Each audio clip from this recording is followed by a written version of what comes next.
yo haré uso moderado del uso de la palabra, haré un uso ponderado y responsable de la palabra, para poder explicar algunos de los elementos de contexto y de fondo, éticos y de principios que llevaron a la formulación del calendario electoral que el señor presidente del contencioso electoral ha tenido a bien refutar.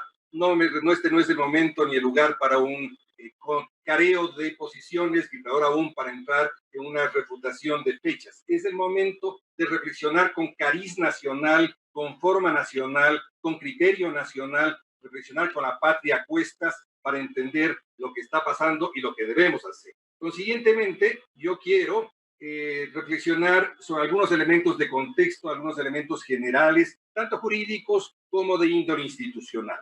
El primer elemento es de que el artículo 85 del Código de la Democracia prevé que la convocatoria de elecciones debe realizarse al menos 120 días antes de la elección. Esta ya es una fecha que nos marca un principio básico de acuerdo entre los ecuatorianos. Sin embargo, debo decirlo, no existe limitante para que el Consejo Nacional Electoral cambie, reitero, cambie todos los demás términos del proceso electoral con miras al ejercicio efectivo del derecho al voto. Esto lo han dicho todos los miembros y representantes de la sociedad ecuatoriana, que hace política y que en este rato nos visita en nuestra casa, dado que somos quienes debemos administrar este derecho fundamental de la representación.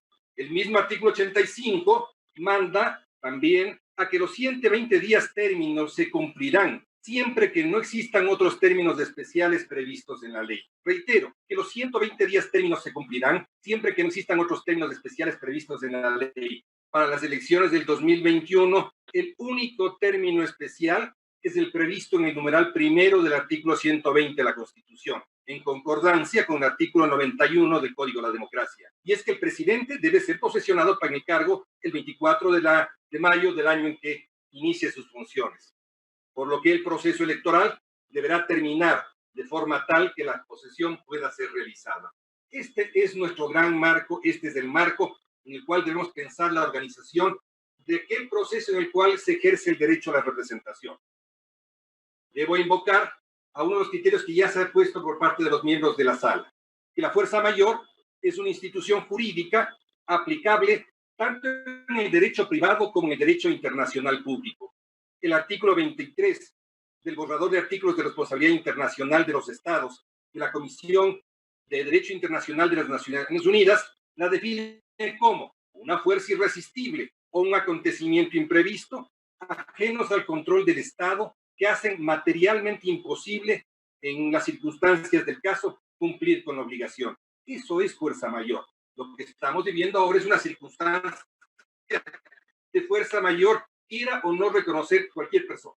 A su vez, el artículo 30 del Código Civil ecuatoriano la define como el imprevisto a que no es posible resistir, como un naufragio, un terremoto, el apresamiento de enemigos, los actos de autoridad ejercidos por un funcionario público, etc. Los actos de autoridad ejercidos por un funcionario público, etc. Lo reitero, la emergencia que vive el país por la pandemia del COVID-19 es un escenario de fuerza mayor, quieranlo o no reconocer. Incluso el decreto ejecutivo 1074, suscrito el día de ayer, 15 de junio, con el que se declaró y se renovó el estado de excepción, la calificó, y subrayo esto, como una calamidad pública en todo el territorio nacional. Una calamidad pública en todo el territorio nacional, en todos los territorios que tienen que ejercer su derecho a la representación. Y además, señala ese mismo decreto ejecutivo que esta enfermedad sigue constituyendo una situación de catástrofe en el Ecuador, la misma que supere el alcance que las medidas contenidas dentro del régimen constitucional ordinario. ¿Existe algo más claro? Esto lo dice en sus consideraciones iniciales el referido, que desde ayer no tiene 2 meses, incluyendo los 55 días en que el derecho a la organización y asociación está restringido y que, sin embargo, debemos exigir que los partidos políticos puedan ejercer como democracia interna, que permite eximir de responsabilidad a aquellos que han incumplido obligaciones a causa de COVID. Reitero, no solo es una herramienta que permite eximir de responsabilidad a aquellos que han incumplido obligaciones a causa del COVID. Es el concepto estrictamente jurídico. Estos casos de fuerza mayor también implican la creación de una nueva realidad a la que el ordenamiento debe adaptarse, con especial atención en temas como los electorales. El Código de la Democracia permite que el proceso electoral reaccione a las circunstancias de fuerza mayor en más de uno de sus artículos. Por si acaso los hayamos olvidado, son los artículos 51, 55, 127, entre otros, que permiten cambiar sus reglas en casos de existir fuerza mayor, es decir, una pandemia. Es obligación del CNE procurar que el derecho al voto se ejerza de manera informada, con un proceso acorde a la realidad que vive el país, y que actualmente esa realidad, ineludiblemente, debemos referirnos a la pandemia. El artículo 424 de la Constitución expresamente manda que los instrumentos internacionales en materia de derechos humanos tienen una jerarquía mayor a las mismas normas constitucionales. A ellas me referiré ahora. La Comisión Interamericana de Derechos Humanos dijo en su informe sobre Haití que el ejercicio de los derechos políticos es inseparable de otros derechos humanos fundamentales. Por lo mismo, también son normas supraconstitucionales aquellas que regulen la materia electoral en términos de derechos humanos. Y yo soy un defensor de derechos humanos y lo seguiré siendo. La Comisión Interamericana de Derechos Humanos dijo en su informe anual de 2002 que los gobiernos tienen frente a los derechos políticos y al derecho a la participación política la obligación de permitir y garantizar la organización de todos los partidos políticos y otras asociaciones, el debate libre de los principales temas socioeconómicos, la realización de las elecciones generales libres y con garantías necesarias para que sus resultados representen a la voluntad popular. Este criterio ha sido ratificado por la Corte Interamericana de Derechos Humanos, que en el caso Yatama dijo: es indispensable que el Estado genere las condiciones y mecanismos óptimos para que dichos derechos políticos puedan ser ejercidos de forma efectiva. Reitero, es indispensable que el Estado genere las condiciones y mecanismos óptimos para dichos derechos políticos puedan ser ejercidos de forma efectiva. Y el Estado en materia electoral somos nosotros, Consejo Nacional Electoral. El ejercicio efectivo de los derechos políticos debe responder a la realidad electoral de un país y las circunstancias que atraviesa, por lo que puede cambiar las normas reglamentarias del proceso electoral para procurar ese ejercicio efectivo de los derechos políticos, y es el Consejo Nacional Electoral a quien le corresponde hacer. En suma, no se puede ni se debe afectar a derechos sustanciales, debe supeditárselos a observar problemas de forma. No se puede supeditar los derechos sustanciales a los problemas de forma. Es nuestro deber respetar y garantizar los derechos políticos fundamentales. ¿Cuáles son estos? Representación primero, es decir, la configuración plena de la decisión electoral, para la cual la situación que vivimos no lo permite, y la situación de estado de excepción para organizar los procesos de democracia interna tampoco lo permite.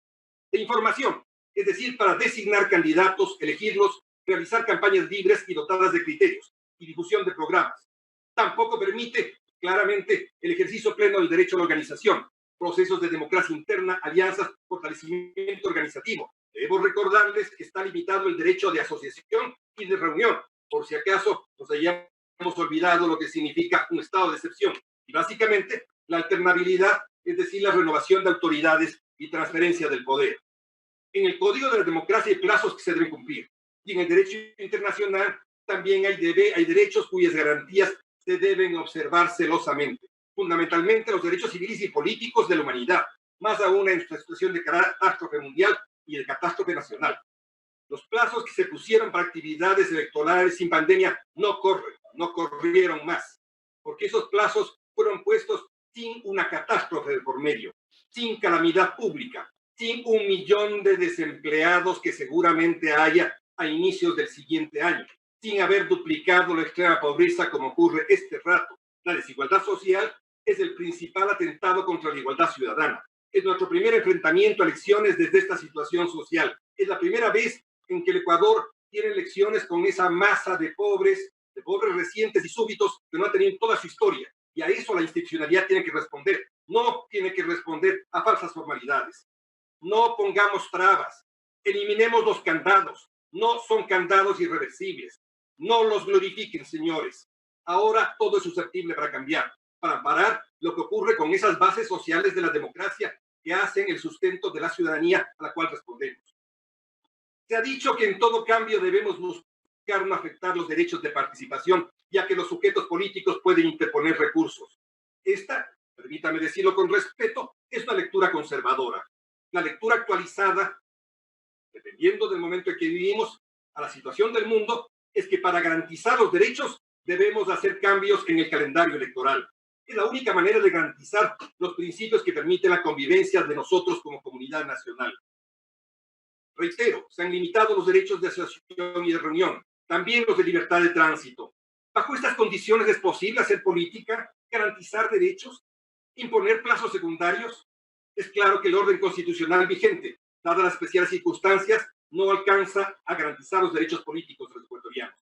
Tenemos que flexibilizar normas, tenemos que flexibilizar reglamentos. Me complace enormemente tener la invocación que hizo el representante Serrano de que yo haya recogido su visión. Es cierto, la he recogido y responde a mi pensamiento previo. Yo me siento muy complacido de poder tener la coincidencia plena en este tema. No se puede obligar a los ciudadanos, así como a los trabajadores, al cumplimiento de normas inadecuadas. Les reitero, no se puede obligar a los ciudadanos, así como a todos los trabajadores, al cumplimiento de normas inadecuadas. Un minuto, doctor de Soto, por favor. Mediante reformas al calendario electoral. Y para ello me remito a todos los protocolos internacionales de derechos civiles y políticos y me remito sobre todo al sentido común y al sentido de ecuatorianos que debemos invocar para poder reformar ese calendario electoral en función de la situación social, económica e institucional del Ecuador. Gracias, Miguel.